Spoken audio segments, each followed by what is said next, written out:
10 contra. Não falou um negócio. Tá com fome? Você tá branco de fogo? Quando acabou. O quê? Mais uma vez eu cumprimento a todos. Muita coisa foi dita. Eu inicialmente vou me ater ao objeto da reunião, que é tratar da Lagoa da Petrobras. Nesse contexto, eu preciso fazer um primeiro destaque em relação à Petrobras. E aí a questão está um pouco ligada até a uma parte das falas. Como eu disse, o Ministério Público hoje realiza um trabalho cuidadoso em relação a um estudo, uma análise crítica do novo licenciamento, de todas as questões que aconteceram ao longo dos anos. Hoje, com esse trabalho articulado, existe uma comissão técnica trabalhando a este respeito.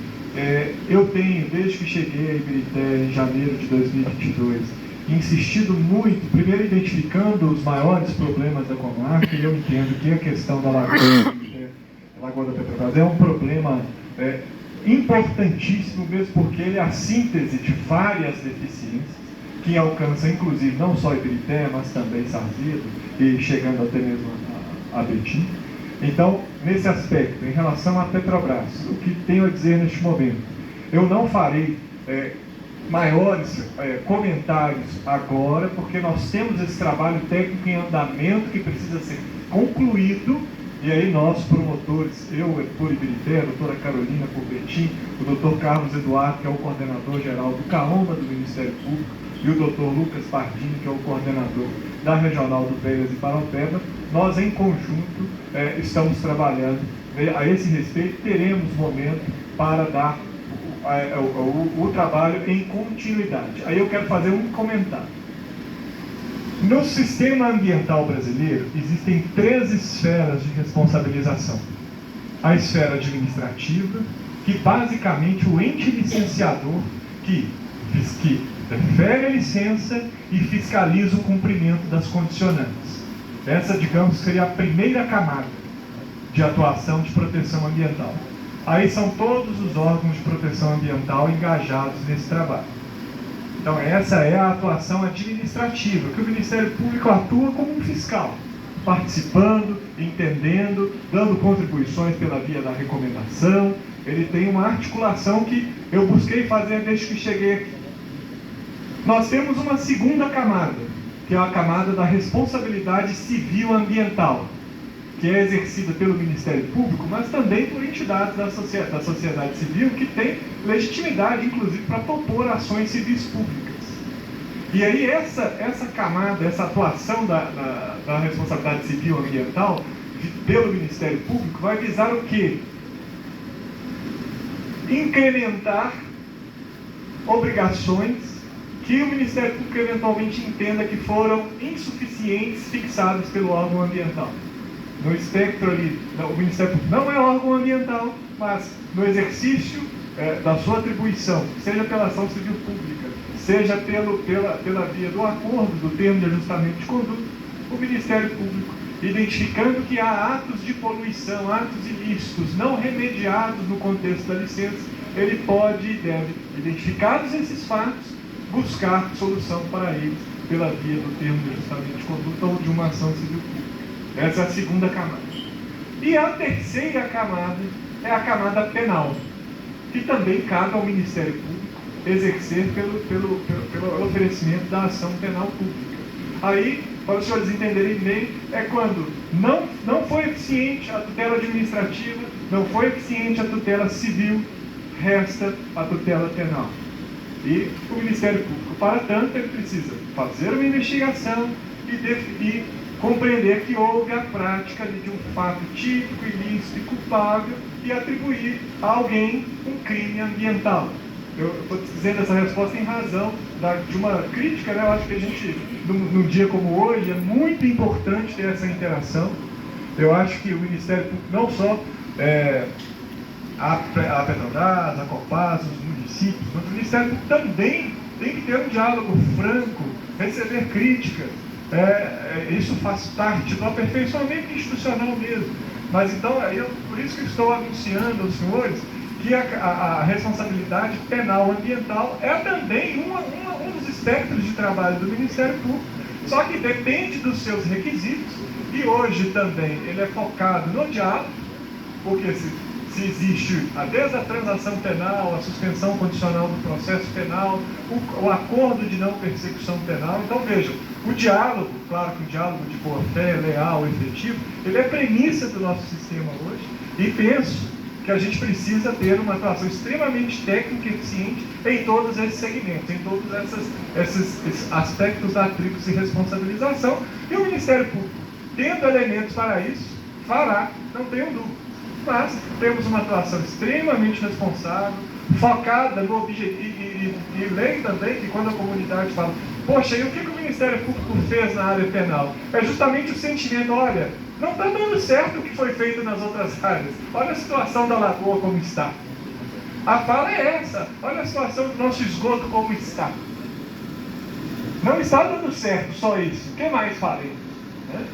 E eu recebo essa fala com muito respeito, e isso me estimula a ir adiante, de focar, trabalhar o tanto mais dentro das leis, dentro do sistema jurídico, mas com a eficiência que nós precisamos. E eu acho que o resumo, se eu posso sintetizar o nosso encontro, é a fala de vários, ações efetivas. Eu acho que nós chegarmos em 2026 com o plano de desassoreamento, não dá. Né? Eu vejo que há um esforço muito interessante de ir à academia, buscar a melhor técnica disponível para o desassoreamento, buscar a melhor técnica para se entender o problema, que é um problema de mais de 50 anos, não é um problema trivial. Se fosse trivial, ele estava pronto. Ele não é trivial. Agora, ele precisa de um empenho no diagnóstico, mas, sobretudo, um empenho na execução. Eu vejo que há uma melhora em relação às macrófitas, e a comunidade, eu acho que é muito importante destacar isso também, porque a comunidade falou, olha, as macrófitas não é o nosso pior problema, porque além da macrófita, tem o mau cheiro, tem os insetos, tem os sapos, tem uma cadeia ali de problemas que vem do esgoto, que vem que aquela lagoa acaba sendo uma caixa de ressonância de todas as inconformidades. Então, eu penso que a remoção das macrófitas, elas serem removidas, nós temos um espelho limpo, hoje ainda mais é uma condicionante ambiental, a Petrobras precisa se desincumbir desse encargo, tanto pela ótica do licenciamento, pela ótica do próprio projeto do ProLagoa, e ela tem uma função ecológica importante, que remove-se a macrófita, e tira o espelho, aliás, garante-se o espelho. Agora, remover a macrófita sem remover o esgoto, a gente vai sempre ficar dando volta e gerando frustração na comunidade. E aí nós precisamos de ter essa articulação de fato. Precisa remover, mas precisa tirar o esgoto também. E eu acho que a Petrobras pode se engajar também um pouco mais nessa questão que eu disse na minha fala inicial, de contribuir para esse sistema de ligação das residências à rede da Copasa. Eu acho que o que a comunidade pediu de ter uma parceria efetiva Copasa-Petrobras, eu penso que nós podemos evoluir nesse contexto também com uma medida de remoção, que acaba que a Petrobras estará diminuindo até o número de macrófitas para ela retirar, fazendo esse trabalho em parceria de ligação. Eu acho que é um caminho legal que o Ministério pode contribuir, inclusive, nessa ótica de incrementos de medidas de responsabilidade civil ambiental, de compensatórias ambientais. Eu penso que a gente pode evoluir nesse aspecto, e é um dos resultados que eu espero nesse trabalho, sobretudo nesse final de ano, a partir do ano que vem, eu ter essa análise técnica concluída.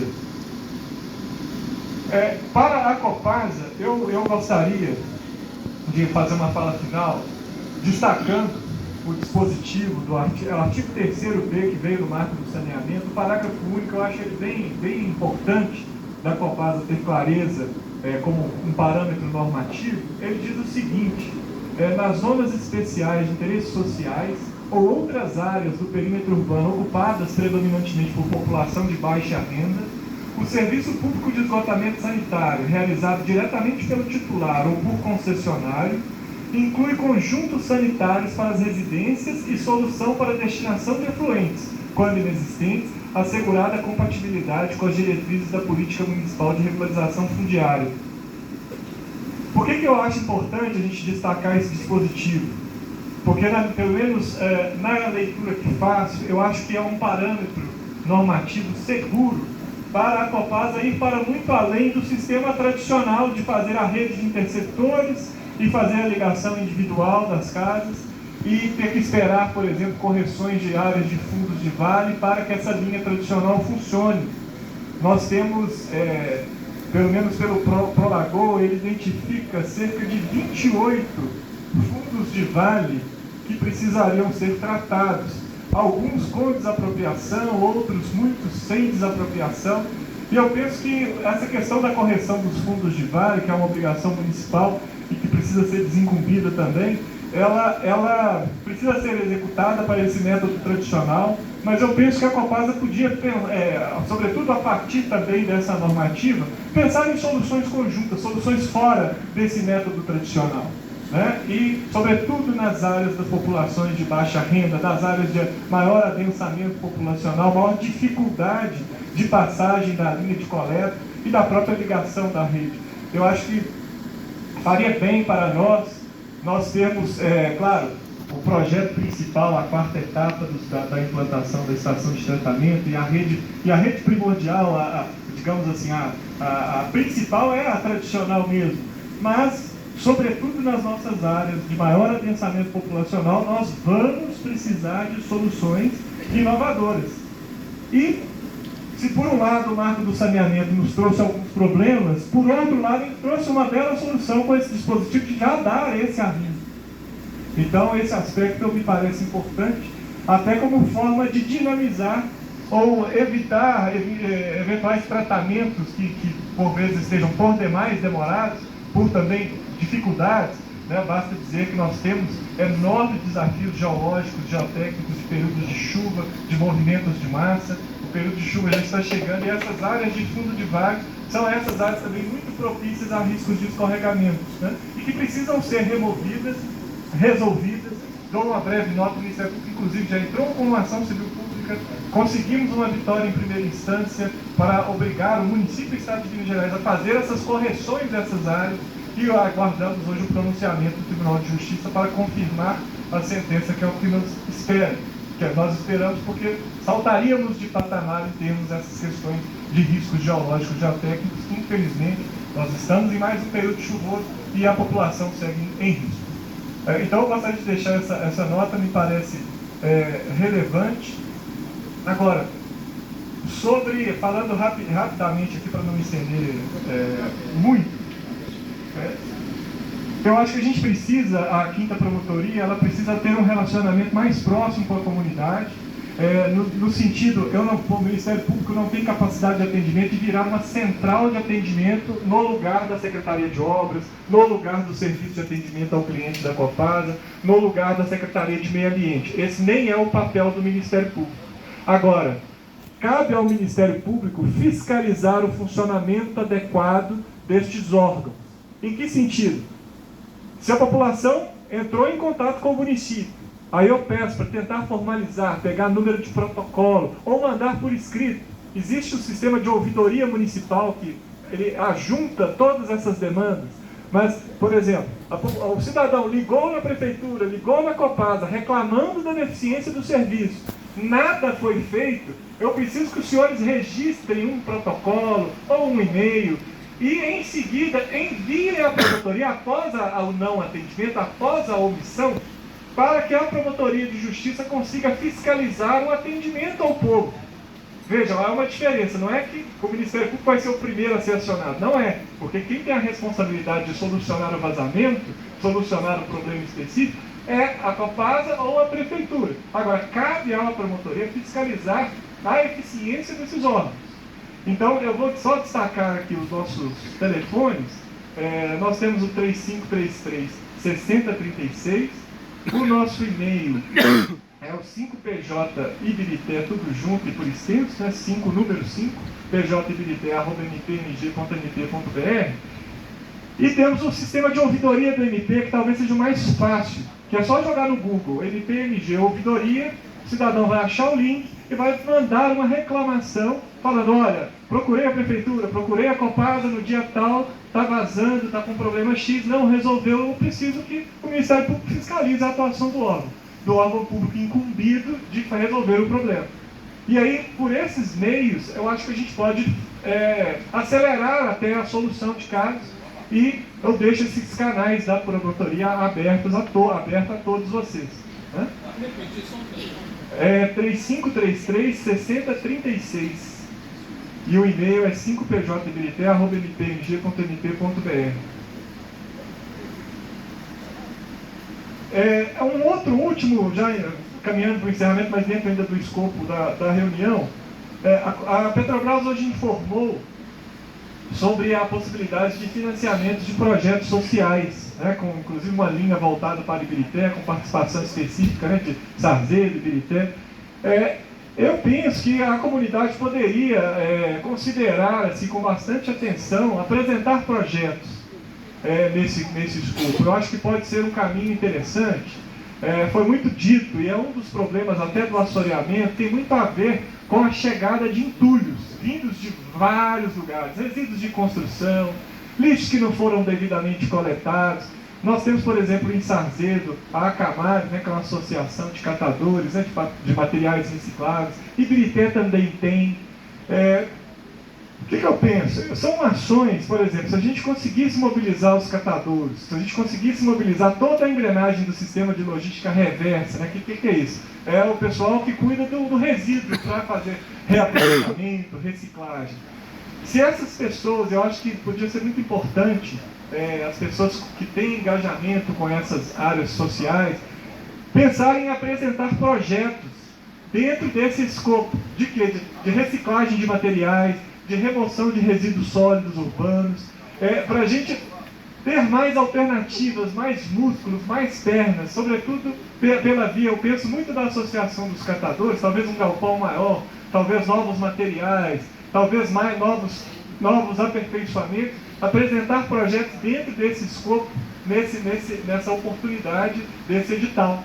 Eu acho que a gente, todas essas ações, por exemplo, se a gente tiver um bom sistema funcionando em Ibirité, em Sarzedo, em Mário Campos, de reciclagem de materiais, associações de catadores bem amparadas, bem funcionais, conseguindo ganhar dinheiro com isso e fazendo bem ao meio ambiente, evitando chegar lixo na lagoa, isso é muito bom, é muito importante. E esse canal de financiamento pode ser uma oportunidade para quem já está engajado melhorar suas estruturas e talvez quem se interessa pelo assunto também apresentar, porque são fontes de financiamento que podem mudar a realidade, não só da lagoa, mas da vida também das pessoas. É mais uma oportunidade ali de trabalho, de fazer o bem, consegue ganhar dinheiro e ainda cuidar do meio ambiente. Eu acho que eu gostaria de fazer esse destaque.